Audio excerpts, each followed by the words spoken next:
Hola, ¿qué tal a todos? Muy buenos días. Bienvenidos al seminario de esta semana. En esta ocasión tenemos a una invitada especial, a la doctora Jennifer Salazar, que nos presentará la, la siguiente plática con el título De la arena a la salud, biosensores compuestos de silicio. La doctora Salazar es egresada de la carrera de Química de la Facultad de Química de la UNAM del año 2014. Posteriormente realizó investigaciones en materiales en el área de materiales electrónicos y materiales de baja dimensionalidad en la UNAM. Ha realizado diversas estancias de investigación dentro de la UNAM, desarrollando proyectos. Ha publicado diferentes artículos de investigación en nanomateriales basados en silicios para su posible implementación en celdas solares o biosensores. Y también ha participado en la dirección de proyectos, tesis de estudiante de licenciatura y maestría, donde ha fungido como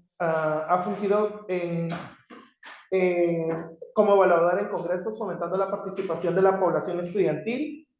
Y sus principales líneas de investigación son los nanomateriales para aplicaciones de biosensado, celdas solares y catálisis. Muchas gracias, doctora. Adelante.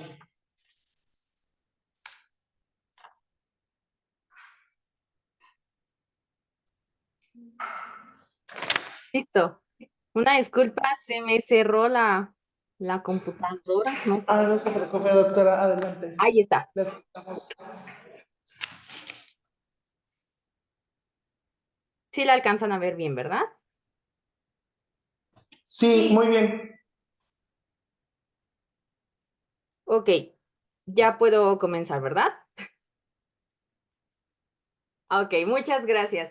Bueno, pues buenos días a todos. Gracias por haberse conectado. Gracias a los que están de manera presencial ahí junto con pues los compañeros que hicieron el favor de presentarme. Mucho gusto. Mi nombre es Jennifer Salazar. Ok, actualmente estoy realizando pues una investigación postdoctoral en la Facultad de Química. Ok, pero a su vez, pues estamos trabajando en esta cuestión de biosensores, ¿de acuerdo? Pues lo cual va a ser pues el motivo de esta charla, ¿ok?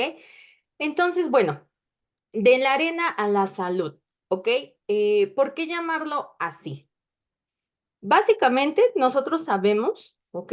Que la arena pues está compuesta principalmente de silicatos, ¿ok? Que es de donde ahí proviene el silicio.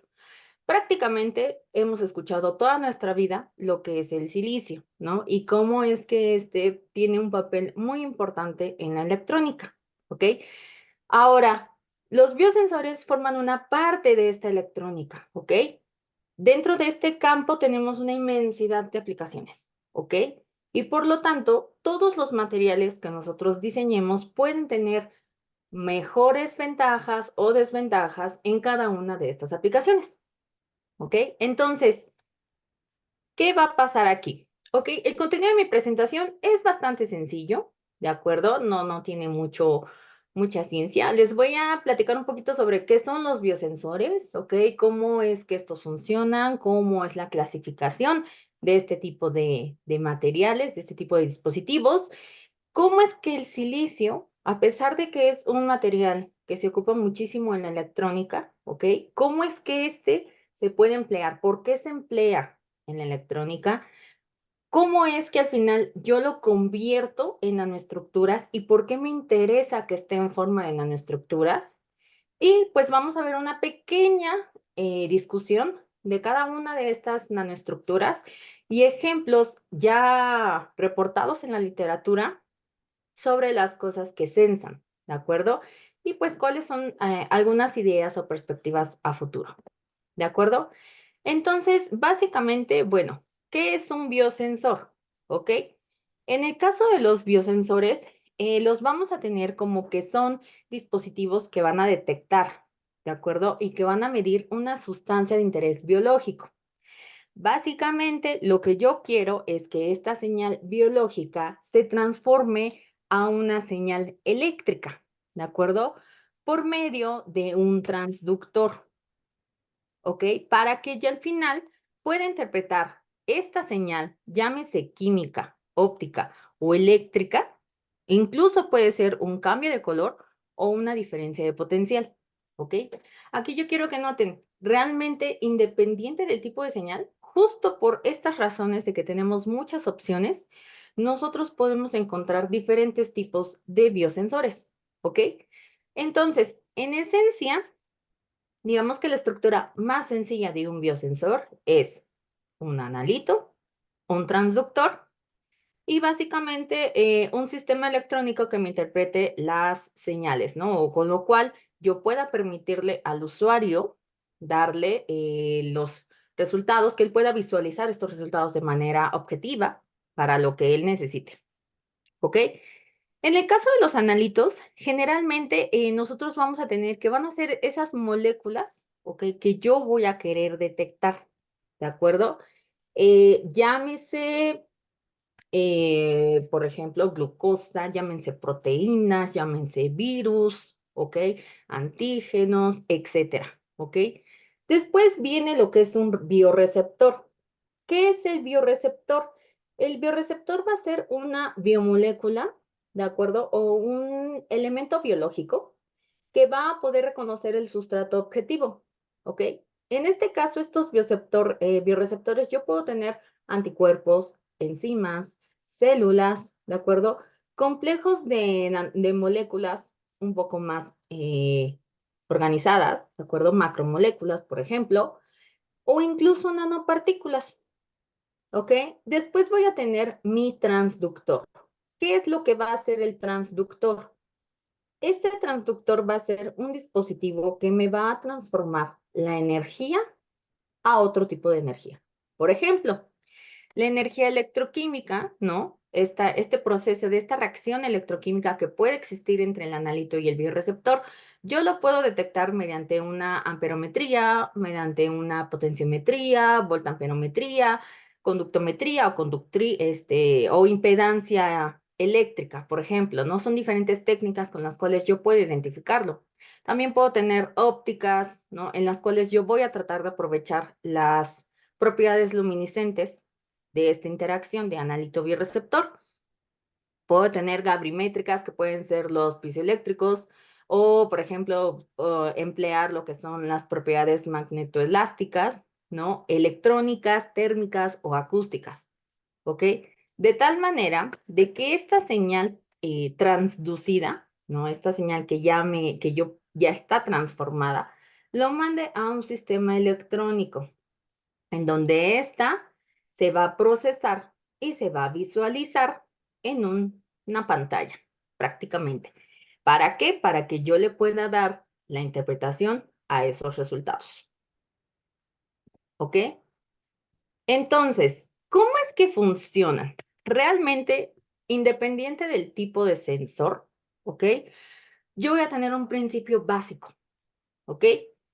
Voy a tener primero que la muestra que voy a analizar la voy a poner en contacto con el elemento biológico del biosensor, ¿ok? En este caso, el bioreceptor, ¿ok?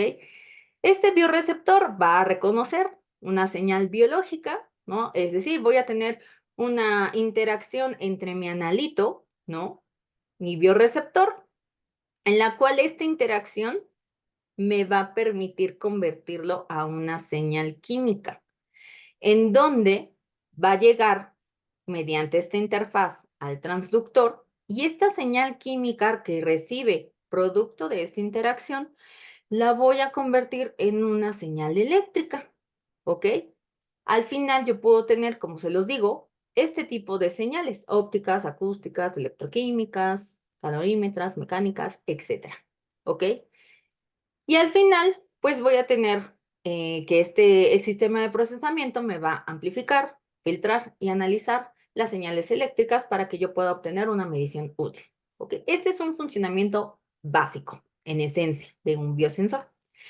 Entonces, pues como consecuencia de esto, yo voy a tener una clasificación, ¿de acuerdo? Resulta que los sensores se van a clasificar en diferentes categorías, de acuerdo con la cantidad física, que puede ser, bueno, la cantidad del analito que se va a medir. También dependería muchísimo de la fuente de energía, ¿no? Ya sea que se ocupen sensores activos o sensores pasivos, ¿no? También dependería si yo requiero de un contacto físico o no requiero de un contacto. También si voy a tener sensores que van a ser analógicos o digitales, ¿de acuerdo? Y asimismo la detección de las señales, ¿ok? Si se dan cuenta, la cantidad de biosensores que yo puedo tener se puede volver infinita, ¿de acuerdo? Estoy hablando de una combinación en donde yo puedo mezclar, por ejemplo, todas estas fuentes de mi analito, ¿ok?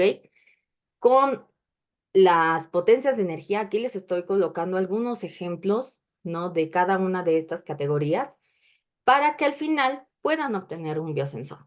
Realmente se vuelve un mundo increíblemente enorme, ¿ok? Y por eso es un campo que tiene muchísima investigación. Entonces, ok, yo ya sé qué necesito básicamente para poder tener un biosensor, ¿ok? Yo ya sé que requiero de mi transductor, una fuente y de un analito. No hay ningún problema. Pero ahora resulta que no es simplemente mezclar por mezclar, ¿ok? Para que yo pueda llamarlo un biosensor, necesito ciertas características, ¿ok? ¿Cuáles van a ser estas características? Primero voy a tener lo que es la selectividad, ¿ok? En este punto, ¿a qué es lo que me refiero con selectividad? Básicamente voy a considerar elegir un bioreceptor, ¿de acuerdo? Específico para ese biosensor. ¿Qué significa? Que yo requiero que este bioreceptor pueda detectar la molécula que yo deseo, ¿ok? Si voy a trabajar con glucosa, necesito tener un bioreceptor que reconozca o interaccione químicamente con la glucosa, ¿de acuerdo? Entonces, a partir de eso, yo comienzo a definir la selectividad. ¿Por qué? Porque al final puedo tener una muestra de sangre y ustedes saben que en una gota de sangre existen infinidad de componentes. Yo tengo que decirle al biosensor que reconozca específicamente a la glucosa. ¿De acuerdo? Esto nos va a llevar al segundo punto. No es simplemente que lo reconozca, sino que también sea sensible a detectarlo. ¿Ok? ¿Cómo voy a determinar esta sensibilidad? Lo voy a determinar como esa cantidad mínima del analito que yo puedo detectar o que puedo identificar correctamente en un mínimo de pasos, ¿de acuerdo? Y a bajas concentraciones. ¿Por qué?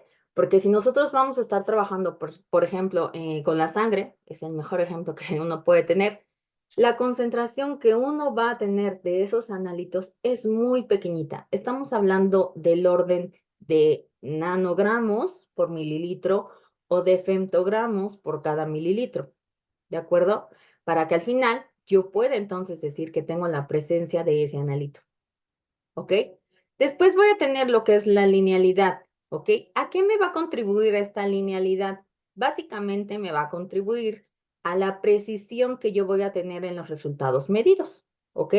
Cuanto mayor sea la linealidad, es decir, que yo pueda obtener una línea recta, mayor va a ser la detección de la concentración del sustrato, ¿de acuerdo? Asimismo, yo voy a tener un tiempo de respuesta. Básicamente, este tiempo de respuesta va a ser el tiempo que yo voy a tardar en obtener ese resultado. ¿De acuerdo? Generalmente lo asociamos al 95% de los resultados.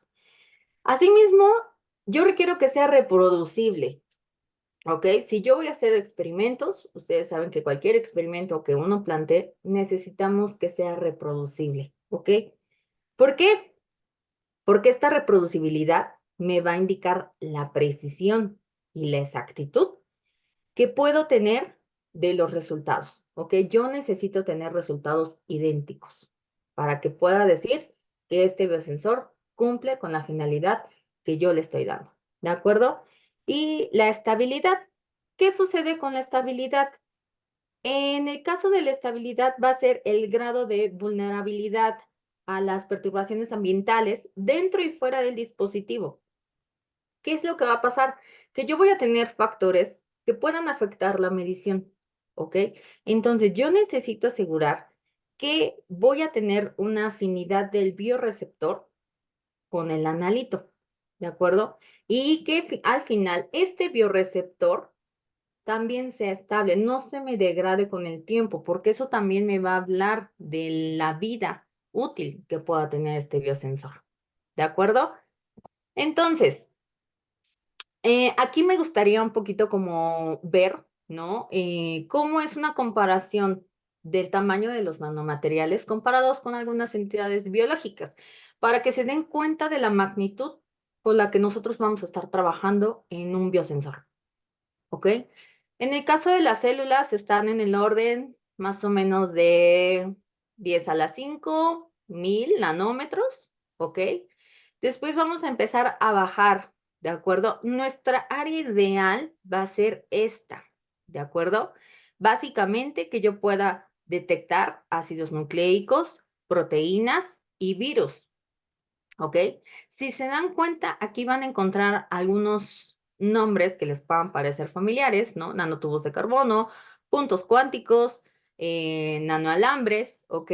¿A qué me refiero con esto? Estas son las nanoestructuras que están dentro del orden, de acuerdo, de sensibilidad que yo puedo tener y que puedo emplear para poder detectar el tamaño de estas partículas, ¿ok? O de estas entidades biológicas. Entonces, bueno, ya vimos realmente la gran versatilidad que pueden tener los biosensores, ¿no? Siempre relacionamos que un biosensor solamente tiene aplicaciones médicas. Realmente, la infinidad de aplicaciones que pueden tener los biosensores entra en diferentes categorías. Yo aquí les estoy mostrando algunas. Por ejemplo, en el diagnóstico médico, ¿no? Aquí en esta, pues, lo que nos pasó con el COVID, ¿no? Se pueden generar biosensores para poder detectar el COVID. Por ejemplo, actualmente sabemos que la diabetes es una de las enfermedades más críticas que abunda en nuestro país, ¿ok? Una persona que ya está diagnosticada con diabetes requiere de estarse midiendo la glucosa. Prácticamente a muchas personas se los mandan todos los días, ¿ok? Actualmente, pues el estar ocupando los dispositivos en donde uno tenga que estar prácticamente picándose, ¿no? Las lancetas, pues son sistemas que son dolorosos y llega un punto en el que la persona ya no lo puede tolerar. Entonces, ¿qué es lo que se está haciendo? Se quiere crear un biosensor que sea capaz de reconocer la glucosa sin necesidad de causarle un dolor a la persona, ¿ok? Entonces, por eso nosotros podemos tener biosensores en el diagnóstico médico. De la mano va a ir lo que es el monitoreo de la salud, ¿no? Podemos detectar lo que es la presión arterial, la frecuencia cardíaca, ¿no? Que todo esto nosotros ya lo podemos ver actualmente en estas tecnologías de los relojes inteligentes, ¿no? También vamos a ver lo que es el control del medio ambiente. ¿Cómo es que un biosensor puede entrar en el control del medio ambiente?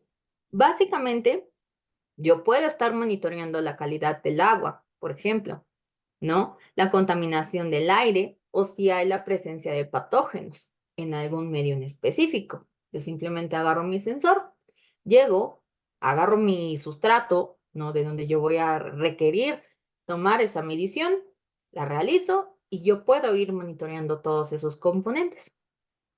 Este también va a ser muy importante, ¿no? La seguridad alimentaria, porque yo puedo detectar patógenos, puedo detectar bacterias, ¿de acuerdo? Incluso puedo detectar virus, ¿no? En el caso de, por ejemplo, los alimentos, pues lo que podríamos detectar podría ser la E. coli, ¿no? Cuando algún alimento se encuentre contaminado con E. coli. Y por último, pues vamos a tener aplicaciones en general biotecnológicas, ¿de acuerdo? En donde no simplemente puedo usar los biosensores para poder llevar un control o monitoreo de todas estas áreas. También me puede permitir el desarrollar nuevos medicamentos o nuevas terapias, ¿de acuerdo? Entonces, como se darán cuenta, la gran versatilidad que puede tener los biosensores es bastante amplia. ¿Ok? Entonces, ¿cómo es que entra el silicio? ¿No? Yo les había platicado que, pues en general, los biosensores necesitan de un material, ¿de acuerdo? Que va a permitirme poder detectar mi analito, ¿ok? Actualmente pueden encontrar una infinidad de materiales que se ocupan para biosensores. Lo vieron, el carbono, ¿no? Los nanotubos de carbono. Es un material que es por excelencia el mejor material para poderlo usar como biosensor, ¿no? Por su biocompatibilidad. Pero ¿qué creen? Que el silicio también tiene diferentes propiedades que nos permite que lo podamos emplear en este tipo de dispositivos, ¿ok? ¿Cómo es que por qué he hablado tanto, ¿no? Del silicio? Realmente, ¿qué es lo que tiene el silicio que lo puede convertir en un material prominente? ¿De acuerdo? Primero, el silicio es uno de los materiales prácticamente clave de toda la industria, es la base de toda la industria electrónica. ¿De acuerdo? Aquí les estoy colocando, por ejemplo, un chip de la empresa de Intel, ¿ok? En donde básicamente estos chips están basados en silicio, ¿ok? Vamos a tener la gran ventaja de que es un elemento muy abundante, ¿ok? De hecho, es considerado como el segundo elemento más abundante después del oxígeno, ¿de acuerdo? Va a tener esta propiedad, ¿de acuerdo? Que va a ser biocompatible. ¿Qué significa? Que no va a ser tóxico para los seres vivos, ¿de acuerdo? Porque si yo puedo usar el silicio de alguna manera para poderlo implantar en el cuerpo o que se ponga en contacto de la piel, no me genere algún efecto adverso, ¿de acuerdo? Tiene una gran versatilidad. ¿A qué me voy a referir con esta gran versatilidad?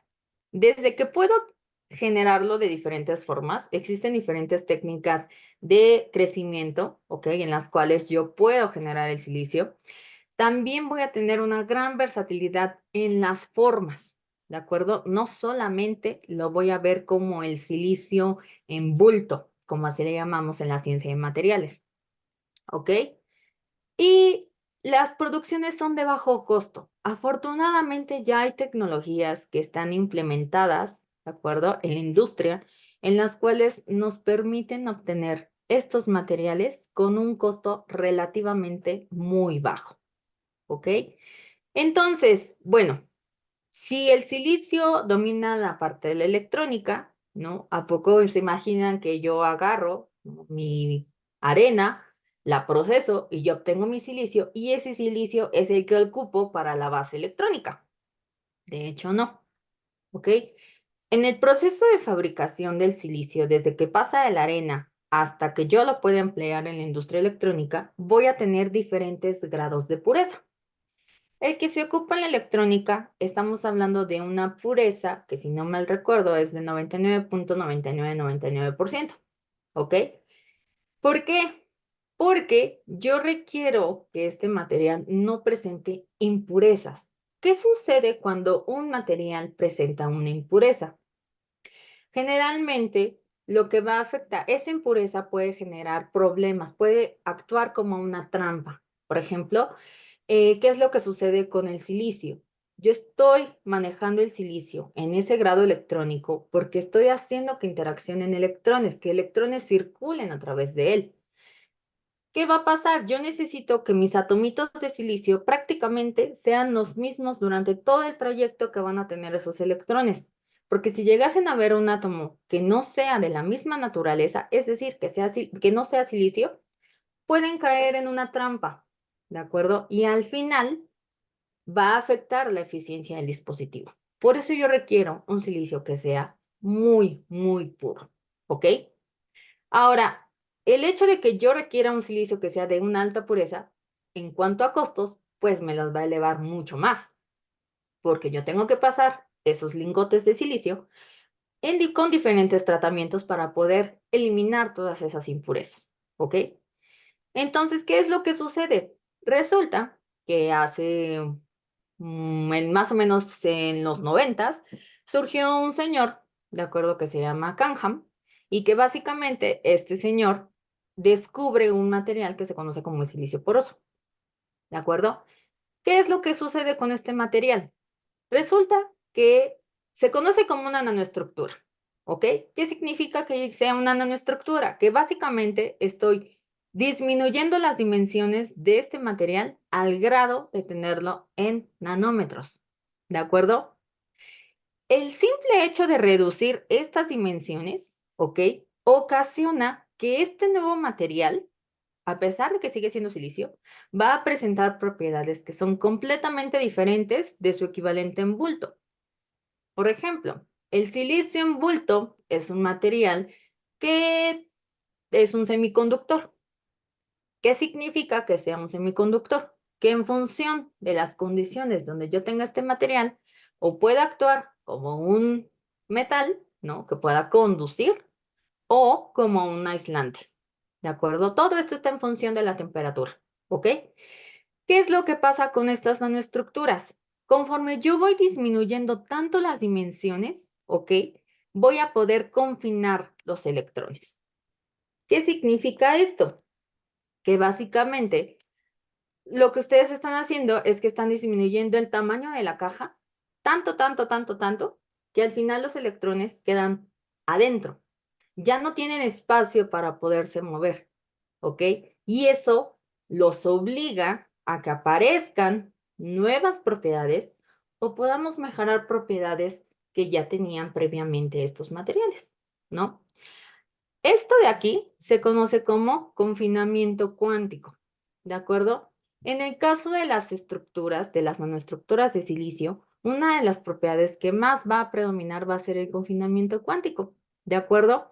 ¿Qué es el confinamiento cuántico? Simplemente es una propiedad en la cual yo voy a cambiar las propiedades de mi material en bulto, ¿ok?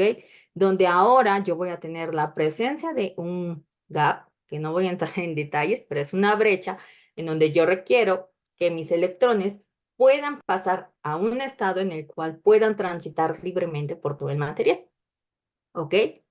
Pero también tengo otra propiedad que va a cambiar, ¿de acuerdo?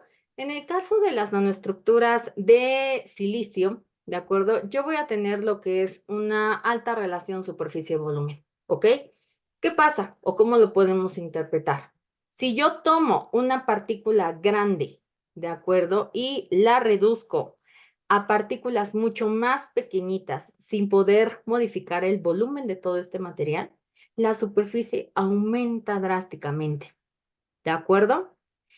Ahora, ¿qué es lo que sucede? De hecho, como yo les decía, en los 90, Canham fue quien descubrió este material, ¿de acuerdo? Que es en silicio poroso.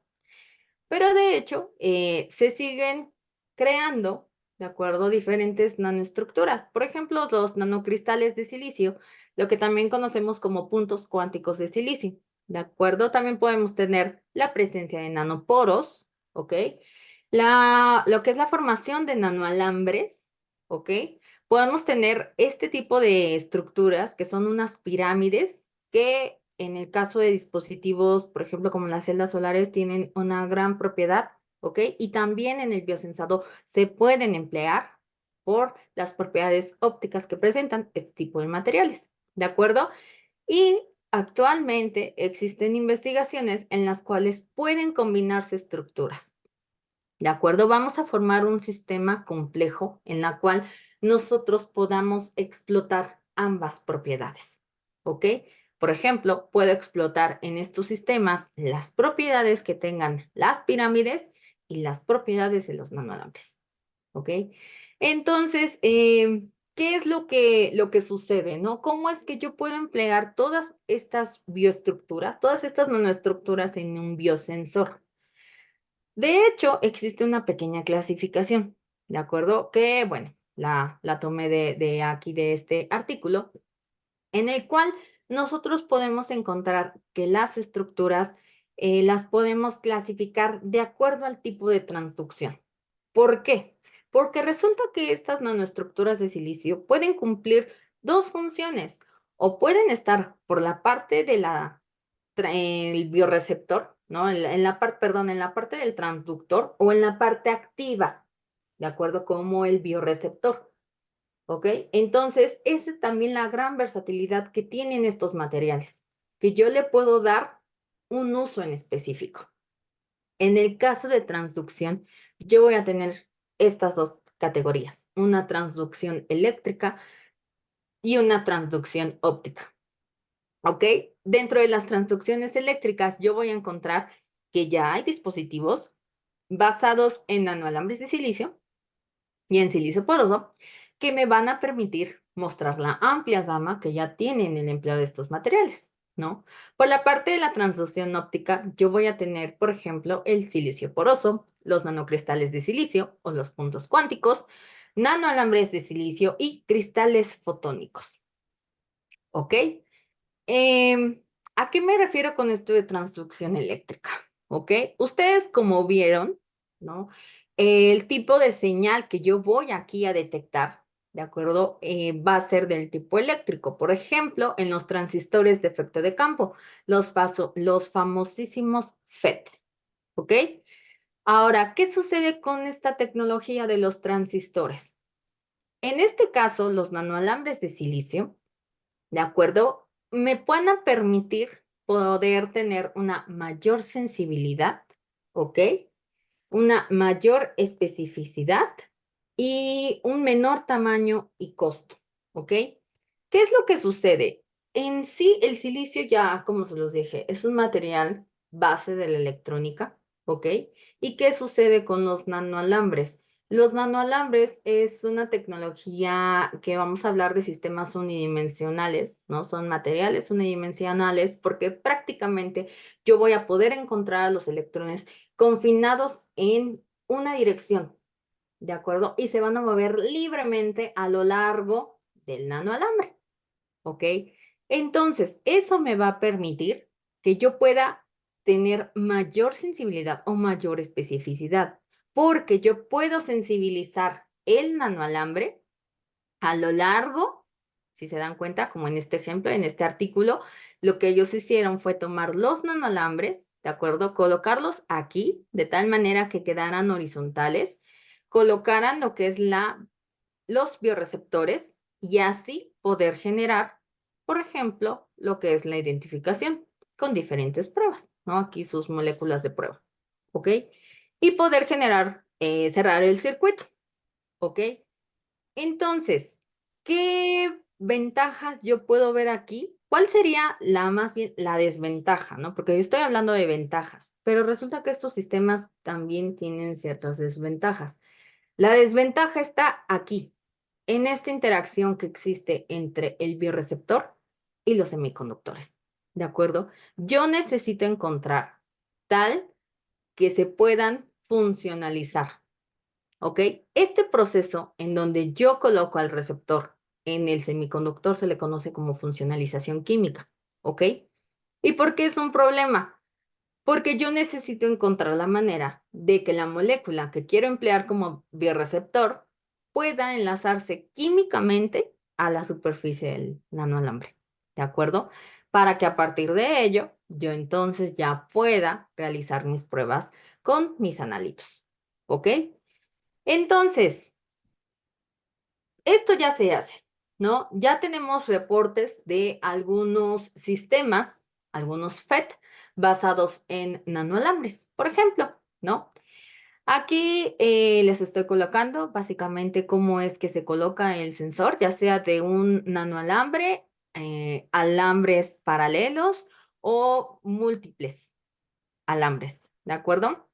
En los cuales yo voy a poder realizar las pruebas, ¿de acuerdo? Con anticuerpos, ¿de acuerdo? Con, por ejemplo, moléculas de glucosa o con estos oligonucleótidos, ¿ok? De tal manera que la matriz pueda ser un buffer, ¿de acuerdo? O también ya pueda ser por ejemplo, el suero humano.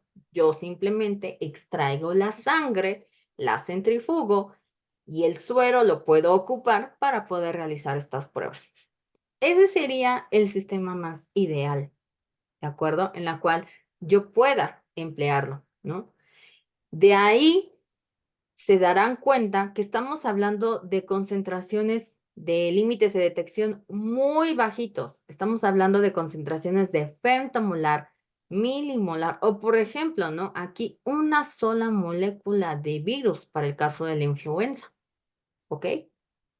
Entonces, ¿cómo es que los demás materiales participan. Por ejemplo, el silicio poroso. ¿Qué ventajas tiene el silicio poroso comparado con su equivalente en bulto? Resulta que este material, de acuerdo, yo puedo modular lo que es el índice de refracción, ¿ok? También puedo incrementar lo que es la relación, ¿no? De la superficie con el volumen. Puedo modificar el gap, ¿de acuerdo? Esto es una de las propiedades de los semiconductores. Puedo también tener confinamiento cuántico. Este proceso de fabricación es muy sencillo, es básicamente una reacción electroquímica, ¿de acuerdo? Puede aumentar la reactividad de la superficie y puede explotar estos efectos de luminiscencia. Por ejemplo, esta parte yo la voy a ver en la cuestión óptica. Vamos para la cuestión eléctrica, ¿no? Aquí les presento un ejemplo de cómo es que funcionalizan los poros de tal manera que al final se pueda detectar anticuerpos, ¿de acuerdo? Cadenas específicas de ADN o algunas enzimas, dependiendo de la molécula con la cual uno esté trabajando, ¿ok? Algunos ejemplos. Aquí ya tenemos lo que son sensores para el colesterol, por ejemplo, sensores para bilirrubinas, para la urea, ¿no? La ureasa, la lipasa, ¿de acuerdo? Que me pueden ayudar a detectar triglicéridos, la bilirrubina, ureas, lipopolisacáridos, ¿no? Algunos con pH nada más, o algunos como, por ejemplo, la salmonela. Y regresamos a lo mismo. Vean el índice de concentraciones. Aquí estamos en el orden de mili a micro y hasta nanomolar. ¿Ok? ¿Qué sucede con los transductores ópticos? Por su parte, los transductores ópticos me van a poder ofrecer una medición más robusta y sensible. El problema que van a tener este tipo de dispositivos es que requiere un mayor costo de producción y el sistema de lecturas suele ser mucho más complejos. Yo aquí básicamente voy a emplear o voy a explotar las propiedades luminiscentes, ya sea fotoluminiscentes o electroluminiscentes, que puedan tener estos dispositivos. ¿Ok? Caso del silicio poroso, como se los dije, aquí podemos emplear la fotoluminiscencia. ¿Qué significa la fotoluminiscencia? Básicamente, ¿no? Es la emisión de luz, ¿ok? En el momento que mi toxina, que mi analito, por ejemplo, aquí es una toxina, ¿no? Interacciona con mi bioreceptor, ¿ok? Va a emitir luz, o ya sea que mi material emita luz y se apague, o que no tenga luz y entonces puedan emitir luz. ¿Ok? Yo puedo aquí explotar ambos mecanismos. ¿Ok? Aquí algunos ejemplos. Por ejemplo, en el caso de los ópticos, básicamente van a ser la fluorescencia, donde los analitos pueden ser moléculas de ADN, bacterias, por ejemplo, glucosa, algunos virus, por ejemplo, algunos anticuerpos, ¿no? Penicilina, ¿no? Algunos medicamentos, por ejemplo, pesticidas, ¿de acuerdo? Por eso les digo, tienen una gran versatilidad en cuanto a las aplicaciones, porque no simplemente nos estamos quedando con el sector salud, también podemos irnos al sector ambiental, ¿ok?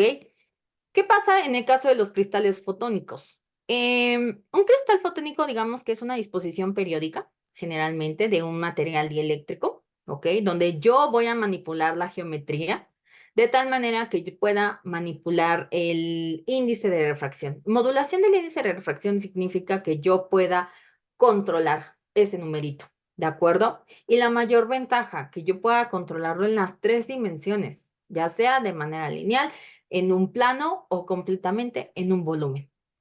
¿Ok? La ventaja que van a tener estos cristales fotónicos justo va a ser las respuestas ópticas que yo pueda tener, ya sea la transmisión o, por ejemplo, fenómenos de resonancia, ¿de acuerdo? Los cuales yo puedo detectar.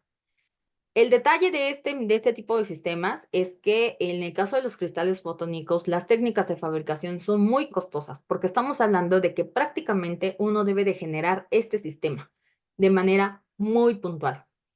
Existen técnicas como la litografía, por ejemplo, que me podrían permitir la formación de este tipo de sistemas. Pero, como se los mencionó, bajo las condiciones y las escalas en las cuales yo necesito estos puntos, ¿no? Esta distribución, son extremadamente elevadas y por ende, entre más pequeño, más costoso es el sistema.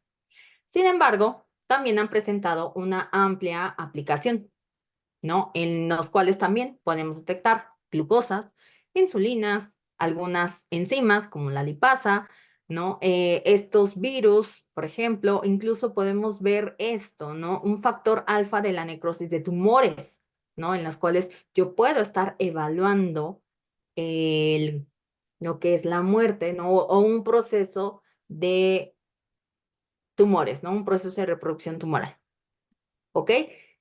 ¿Qué es lo que va a pasar con los nanocristales de silicio? Por su parte, los nanocristales de silicio van a tener una alta sensibilidad, ¿no? Van a tener multifuncionalidad, ¿no? Porque estoy hablando de que voy a tener pequeñas esferitas, los cuales yo puedo, ¿de acuerdo?, funcionalizar por toda la superficie.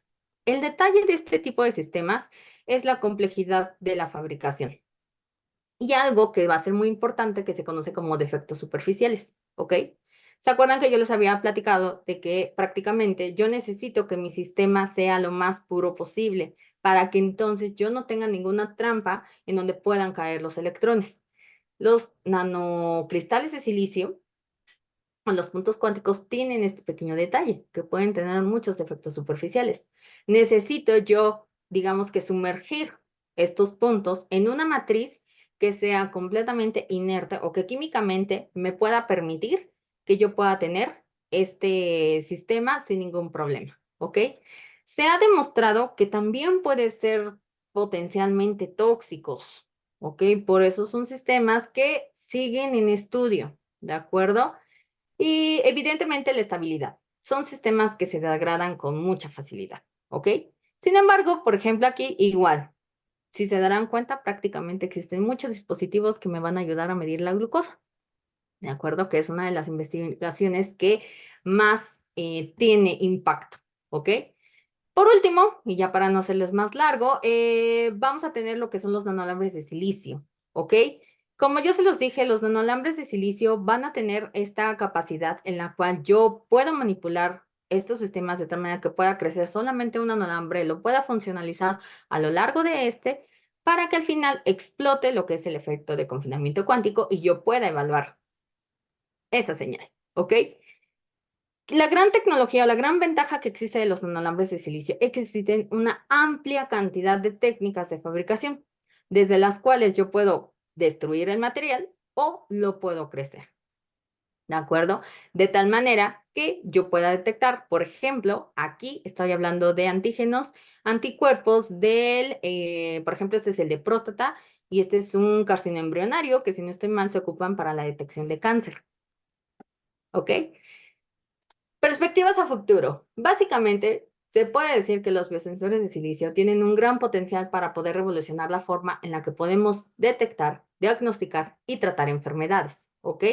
Entonces, ¿qué es lo que sucede? Han evolucionado a lo largo del tiempo, ¿de acuerdo? En la cual han cambiado este tipo de sistemas, ¿ok? En las cuales últimamente lo que se quiere es esto, ¿no? Lo que nosotros queremos es que sean sistemas en donde los bioreceptores se conviertan en la parte integral del elemento base de la detección, ¿de acuerdo? En donde puedan emplearse enzimas o mediadores en el mismo electrodo en lugar de que se difundan sobre el electrolito. Eso es lo que se desea actualmente, ¿no? Sin embargo, no se descartan las otras dos generaciones, ¿ok? Entonces, ¿cuáles podríamos decir que son los puntos cruciales? Que sea repetible y que sea asequible en sus métodos de fabricación, ¿ok? Y pues, por último, pues me gustaría presentarles lo que es el equipo de trabajo, de acuerdo con los cuales pues estamos desarrollando este proyecto. El ingeniero Alan Alberto Aragón Landeros, el físico Josué Saúl Romero, el doctor Pedro Roquero Tejeda y el doctor Guillermo Santana y el doctor Atitud, ¿no? En nombre de ellos, les agradezco mucho que se hayan conectado y pues no sé si tengan alguna duda. ¿Qué tal, doctora? Muchas gracias por su presentación. La verdad, muy interesante el tema. Vamos a pasar con la sesión de preguntas. Aquí vamos a preguntar primero aquí en el aula y después pasamos a las preguntas de aquí del chat. Así que los que están en manera virtual, por favor, vayan formulando sus preguntas o también les podemos abrir el micrófono. Entonces, ¿aquí hay alguna duda sobre el tema que presentó la doctora? Bueno, entonces vamos a ver, doctora, aquí sí tenemos...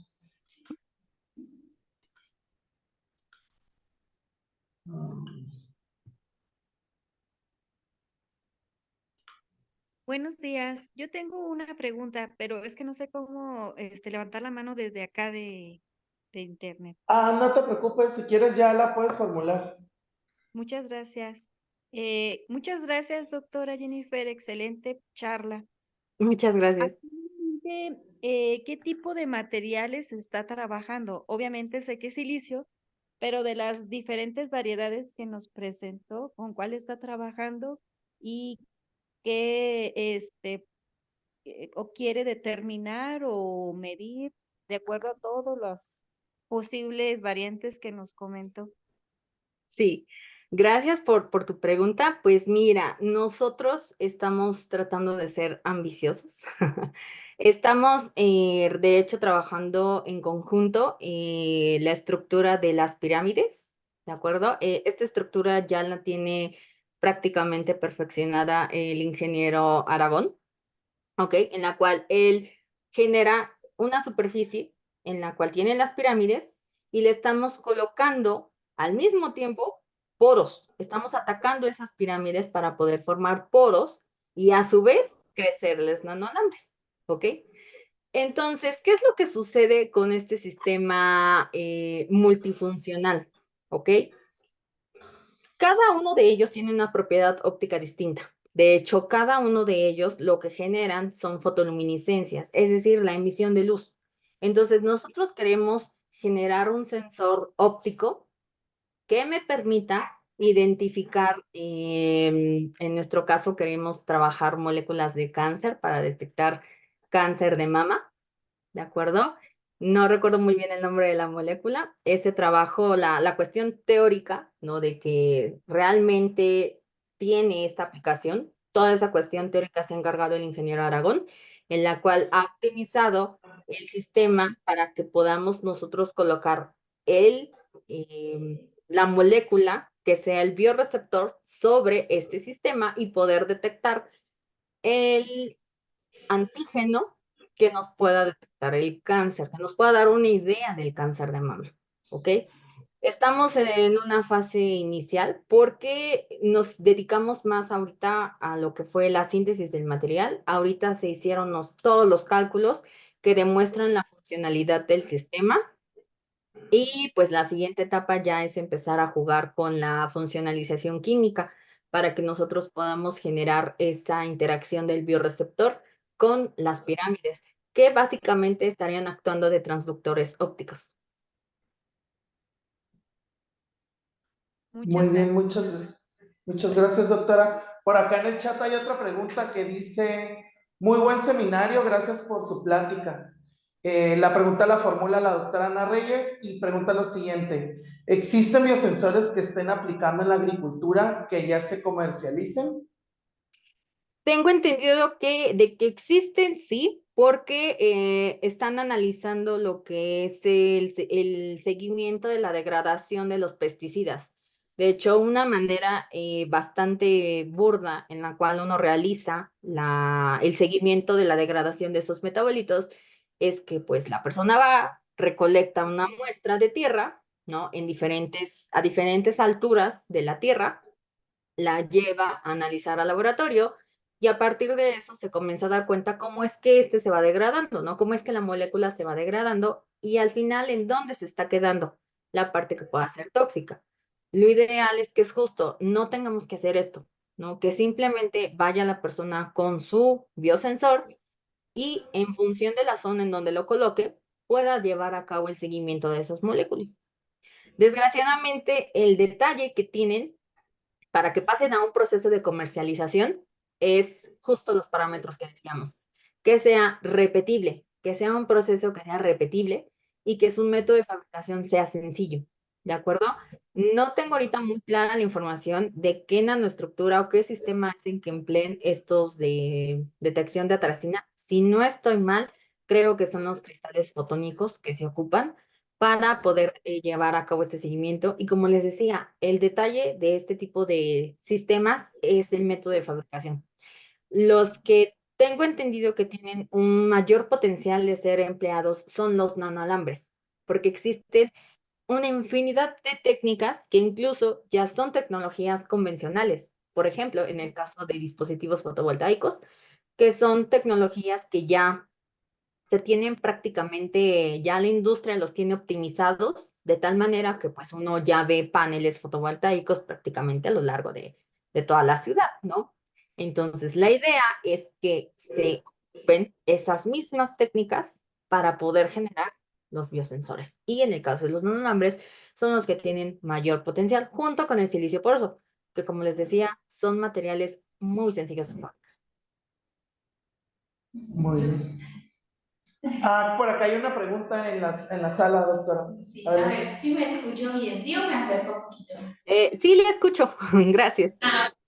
Bueno, al momento de sintetizar el material, ¿qué tanto control, en el caso del silicio poroso, qué tanto control se tiene en el tamaño del poro y si esto representa alguna como desventaja o reto al momento de darle la funcionalidad química?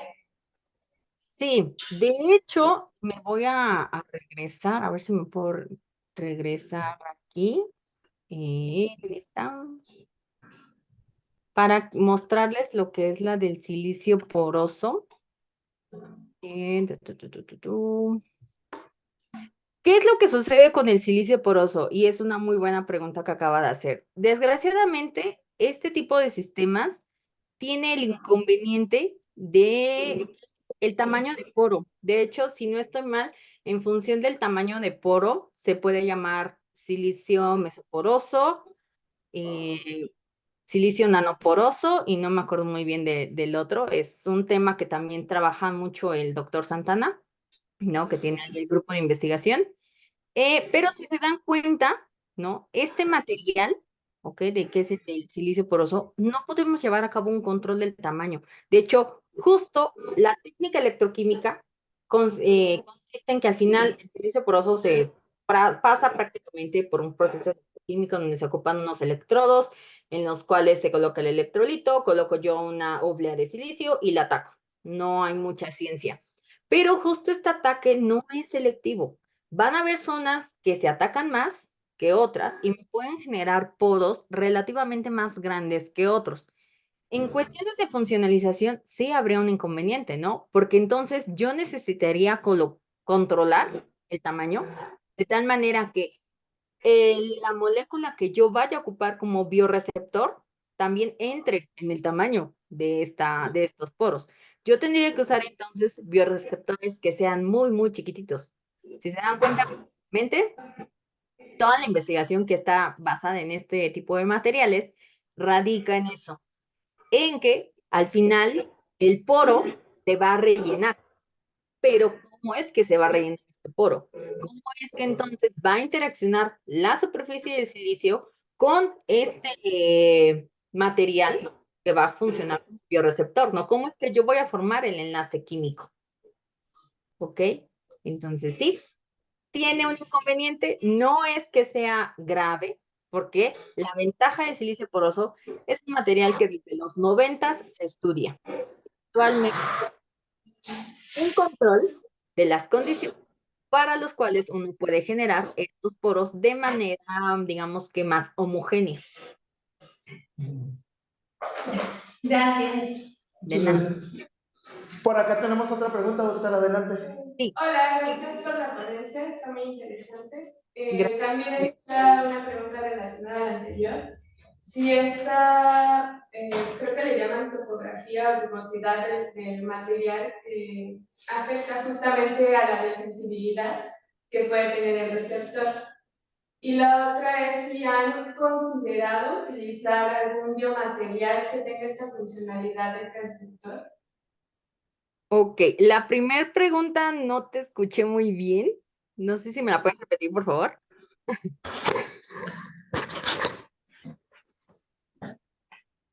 Sí, sí, bueno, no sé si tenga bien los conceptos, pero entiendo que la topografía y rugosidad del nanomaterial puede afectar a esta sensibilidad que tenga como bioreceptor. Y la otra es que se han considerado utilizar algún biomaterial que tenga esta función de transductor, que en vez de silicio se utilice algún otro biomaterial que justamente pueda tener mejor afinidad con los bioreceptores. No sé si han considerado alguno o si tenga alguna desventaja de utilizarlos. Ok, de hecho, bueno, en cuanto a tu primer punto, ¿no? Que mencionas de la rugosidad, sí tendría un efecto a lo mejor en la sensibilidad, ¿ok? Pero ¿qué es lo que sucede con este tipo de estructuras? ¿Ok? Que lo que nosotros queremos es explotar, ¿de acuerdo? Sus propiedades luminiscentes. En el caso, bueno, nuestro grupo que quiere explotar más lo que es la propiedad de fotoluminiscencia, que es en lo que más nos enfocamos. Fotoluminiscencias y electroluminiscencias, ¿ok? Entonces, ¿qué es lo que también nosotros queremos, no? Si de alguna manera la superficie, la rugosidad de esta superficie me puede generar ese problema de funcionalización, hay maneras en las cuales tú puedes, ¿cómo se conoce? O sea, se me acaba de ir la palabra, a ver si ahorita en lo que regresa la palabra, de tal manera que tú puedes cambiar o modificar la superficie. La gran ventaja que tiene el silicio, aparte de que, como lo menciono, que es biocompatible, ¿ok? Es que yo puedo modificar su superficie con relativa facilidad, ¿de acuerdo? En la cual yo pueda colocarle en el intermedio otra molécula que me pueda servir de canal, ¿no? A lo mejor tú dices, bueno, te puede volver un proceso más complejo, ¿no? Pero si le da esa ventaja que esta molécula o estas moléculas me sirvan como canal, como medio de comunicación, puede ser una alternativa por estudiar, ¿no? De hecho, muchas personas lo que ahora se encargan de toda la literatura que se encuentra reportada de este tipo de sistemas, básicamente es pues, en el estudio de cómo es que cómo es que cambia la interacción química entre el bioreceptor con mi superficie, ¿ok? Y en cuanto a tu segunda pregunta, que son los transductores de si se ha ocupado otro biomaterial, claro que sí. Yo aquí presenté los de silicio porque pues son los materiales que nosotros tenemos a la mano, que son con los materiales que nosotros trabajamos. Pero evidentemente existe una infinidad de materiales que se ocupan como transductores, ¿no? De hecho, como te decía, uno de los más potenciales son los nanotubos de carbono, ¿no? Que de hecho justo los nanotubos presentan, no tienen, por ejemplo, estos efectos superficiales, ¿no? ¿Cuál es el detalle que tienen? Justo la interacción, ¿no? Estas propiedades electroquímicas que puedan tener los nanotubos, o cómo es el detalle de pasar esta señal química a la señal eléctrica, ¿ok? Este detallito, siempre lo que es las interacciones químicas, siempre va a ser un problema, ¿no? Porque al final estamos hablando de que tú quieres que sea específico para una molécula, ¿de acuerdo? Pero tú tienes una matriz enorme. O sea, tú estarías diciendo, en mi caso, glucosa, azúcar, en la sangre. Prácticamente yo estaría diciéndole que para poderlo detectar necesitaría que en mi gotita de suero solo exista glucosa, cuando realmente sabemos que existen 20,000 componentes, ¿no? Creatininas, ureas, triglicéridos, colesterol, etcétera, etcétera, etcétera. Entonces, sí, si existen esos materiales, ¿no? También se estudian mucho los implantes dentales, por ejemplo, que también es de un biomaterial, ¿no? Y tiene una aplicación distinta. Entonces, si tú quieres meterte al mundo de los biomateriales, pues te darás cuenta que también es un universo, ¿no? Porque te puedes encargar de implantes, te puedes encargar de, por ejemplo, liberación de medicamentos, como las cápsulas, ¿no? También te podrías encargar del caso de biosensores. No sé si contesté bien tu pregunta. Sí, gracias. Muy bien, gracias, doctora. Por acá ya tenemos la última pregunta que hace la estudiante Celia Ichel Pérez Romero. Y pregunta, bueno, hola, buenos días, muchas gracias por su presentación. Tengo dos dudas. Número uno, ¿los biosensores que se han desarrollado detectan el analito de forma cuantificable o es únicamente cualitativa? Y la segunda pregunta dice, ¿se pueden obtener estas nanoestructuras de silicio a partir de cualquier compuesto de silicato o existen restricciones por los costos de purificación en cuanto al origen? Adelante, doctora. Ok. De la primera pregunta, si son cuantificables, sí, pero digamos que, ¿cómo decirlo? Dependería mucho al final de tu lectura, qué es lo que te interese, ¿ok? Como les mencioné, dependería muchísimo de la señal. Si yo estoy ocupando, ¿no? Que al final mi señal sea una señal eléctrica, por ejemplo, yo voy a poder medir una diferencia de potencial, ejemplo, o que se genere una corriente y también la puedo detectar. Tengo un equipo que me puede detectar eso. Entonces, si tú lo que quieres hacer es la cuantificación, ¿ok? ¿Qué es lo que haría tu programa, no? ¿O qué es lo que haría tu sistema de procesamiento de señales? Ya sea que existen softwares, ¿no? Que te pueden hacer un cambio, ¿no? Que tú puedas hacer una relación de, ok, si yo sé que con tanta corriente voy a tener tanta concentración, ¿no? Yo puedo entonces calcular la cantidad de mi analito en función de del valor de la corriente obtenida, por ejemplo, ¿no? Si tú lo que quieres es que directamente el software te diga, es la cantidad que tienes, bueno, pues entonces aquí viene otra chamba, ¿no? Aquí viene otra persona que debe de generar un software tal, la señal que está recibiendo, te la puede interpretar a ti en los valores si te convenga. Entonces, ¿qué es lo que va a hacer esta persona? Que por algo, de ahí surge pues todo lo que es la mercadotecnia, ¿no? ¿Qué es lo que hacen? Tú compras un equipo, ¿no? El vendedor te va a decir, tú le puedes colocar esto y automáticamente yo te voy a dar un software que automáticamente te va a decir cuánto tienes, ¿ok?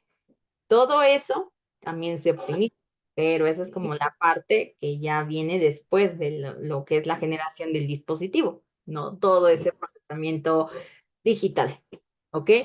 Y la segunda pregunta, si no estoy mal, era de los materiales que se puedan ocupar de cualquier material en silicio. Ok, tecnología actual en silicio, ok, existen ya técnicas para poder generar el silicio. Toman la arena, ¿no? Donde están todos los silicatos, y mediante un sistema de calentamientos, ¿no? Los llevan a un horno, generan diferentes lingotes, le van introduciendo gases que evitan la difusión, ¿no? Y aquí es donde empiezan a surgir diferentes grados de silicio, ¿ok? Tecnológicamente todo eso ya está implementado, ¿ok? No es algo nuevo, es algo que ya se ocupa desde hace años, ¿ok? Entonces, ¿cuál es la parte predominante? Esta última parte del silicio de grado electrónico, ¿no? Por ejemplo, este silicio de grado electrónico, que si lo ocupan para las celdas solares, ¿no? Que ustedes pueden ver que básicamente la celda se ve como una capita, ¿no? Grisecita, y a veces se le ve azul, o depende mucho de las capas que tengan. Es una tecnología que también ya está ampliamente implementada. Pero entonces, ¿qué pasaría si en lugar de esa oblea, ¿no? Yo ahora cambiar la función y ahora ya no la quiero para una celda solar, sino yo ya la quiero para el biosensor, ¿ok? En cuanto a costos por la tecnología, ok, y es caro, pero ¿por qué digo que es un poco caro? Porque son técnicas que ya están ampliamente implementadas. De hecho, toda la industria electrónica ocupa el silicio de grado microelectrónico, ¿no? Y ocupan las variantes, se van para otro tipo de procesos o lo vuelven a fundir de tal manera que vuelvan a generar las impurezas. Incluso los gases que tienen de desecho se venden para otro tipo de fabricación de otros materiales, ¿ok? Entonces, no es como que sea un desperdicio, al final todo se ocupa.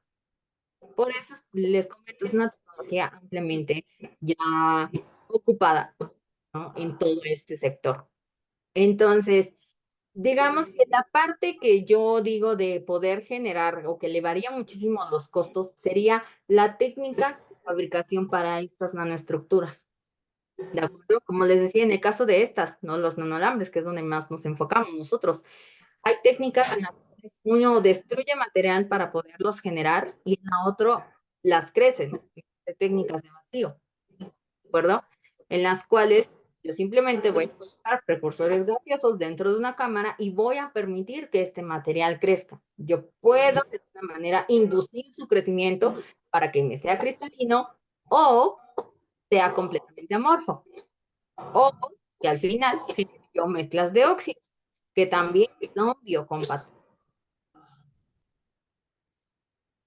Muy bien, doctora, muchas gracias. Pues damos por terminado el seminario, también agradeciéndole su tiempo y por darnos esta interesante charla. Hoy, en el transcurso de hoy, se le va a hacer llegar la constancia de su participación, doctora. Muchas gracias. De verdad, creo que es muy interesante que con diversos campos de la ciencia se pueda llegar a esto, ¿no? Y fue un placer haberla tenido aquí en nuestra academia. Muchas gracias. Muchas gracias. Hasta luego.